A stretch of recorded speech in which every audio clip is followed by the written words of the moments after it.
శ్రీగురుభ్యో నమ. సదాశివసమారంభాం శంకరాచార్యమధ్యమాం అస్మదాచార్యపర్యంతాం వందే గురుపరంపరాం. పరమాచార్య స్వామివారు విజయయాత్రలలో భాగంగా వివిధ ప్రాంతాల్లో నివసిస్తూ ఉండేవారు. అలాంటి సమయాలలో కొందరు భక్తులు తమ ఇళ్లకు రమ్మనో లేదా అక్కడి దేవాలయాలకు రమ్మనో అభ్యర్థిస్తూ ఉంటారు. భక్తులు రమ్మని ప్రార్థిస్తున్నది దేవాలయానికే అయితే పరమాచార్య స్వామివారు దాదాపుగా వారి అభ్యర్థనను మన్నించి అక్కడకు వెళ్ళి దేవాలయంలో దర్శనం చేసుకుని దగ్గరలోని ఒక స్థలంలో మకాం చేసి కొద్దిసేపో లేదంటే ఒక రోజో అక్కడ ఉండి భక్తులకు దర్శనం ఇచ్చి అనుగ్రహిస్తూ ఉంటారు. కొన్నిసార్లు ఏదైనా ఉపన్యాసం కానీ లేదా సామాన్య విషయాలు చర్చించడం కానీ జరుగుతూ ఉంటాయి. ఒకసారి పరమాచార్య స్వామివారు తమిళనాడు మొత్తం విజయయాత్ర చేస్తున్నారు. యాత్రలో భాగంగా తిరుచిరాపల్లిలో కొన్ని రోజుల పాటు మకాం చేశారు. ప్రతిరోజు స్వామివారి దర్శనానికి అధిక సంఖ్యలో భక్తులు వచ్చేవారు. ఆ భక్తజన సమూహంలో తిరుచిలోని ఒక కళాశాల ప్రధానాచార్యులు కూడా ఉన్నారు. వరుసలో అతని వంతు రాగానే మహాస్వామివారికి నమస్కరించి ఎన్నో రకాల పళ్ళు పూలు సమర్పించాడు. మహాస్వామివారి దివ్య పాదములు తన కళాశాలను తాకాలని, విద్యార్థులని అనుగ్రహించాలని ప్రార్థించాడు. కానీ మహాస్వామివారు ఎటువంటి సమాధానం ఇయ్యలేదు. అతని ప్రార్థనకు మౌనమే మహాస్వామివారి సమాధానం అయ్యింది. అతను మాత్రం రోజూ వచ్చి స్వామివారిని అర్థించేవాడు. చివరగా ఒకరోజు కరుణాసాగరులైన స్వామివారు అతనిపై తమ దయను ప్రసరింపజేశారు. పటిక బెల్లం, కుంకుమ, ప్రసాదం ఇస్తూ స్వామివారు అతనితో, రేపు ఉదయం మీ కళాశాలకు వస్తాను.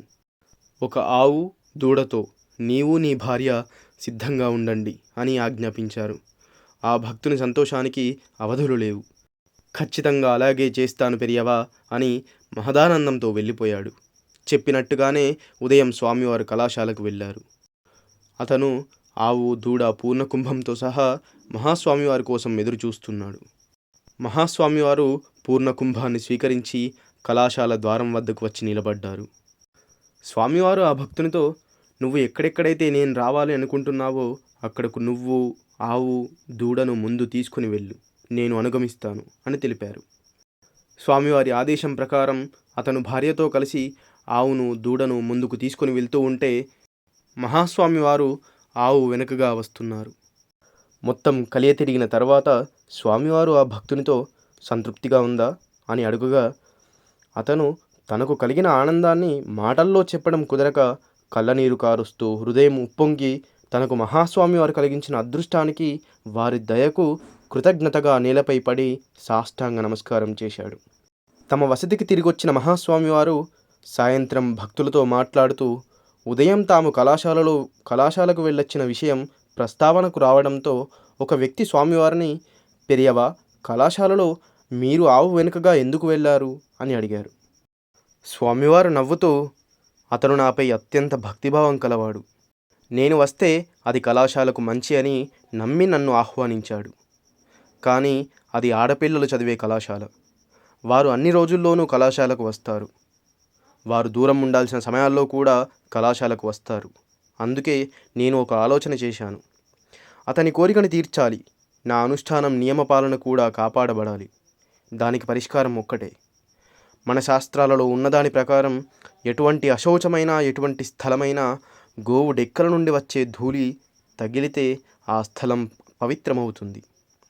అందుకే ఆవును ముందు వదిలి నేను దాన్ని అనుసరించాను అని బదులిచ్చారు. స్వామివారు చెప్పిన విషయాన్ని విన్నవారందరూ స్థానువులై నిలబడిపోయారు. ఇంతటి ధర్మసూక్ష్మం ఉంటుందా అని మనం అనుకోవచ్చు. ధర్మాన్ని, ఆశ్రమ నియమ పాలనను ఇంతగా పాటించే జీవితం ఉంటుందా అని మనం అనుకోవచ్చు. ఇలా దయను కూడా ధర్మంతో ముడిపెట్టి పాలించేవారు కంచి పరమాచార్య స్వామివారు కాక ఇంకెవరుంటారు? అపార కరుణాసింధుం జ్ఞానదం శాంతరూపిణం శ్రీ చంద్రశేఖర గురుం ప్రణమామి ముదాన్వహం. సర్వం శ్రీ గురుదివ్యచరణారవిందార్పణమస్తు. స్వస్తి.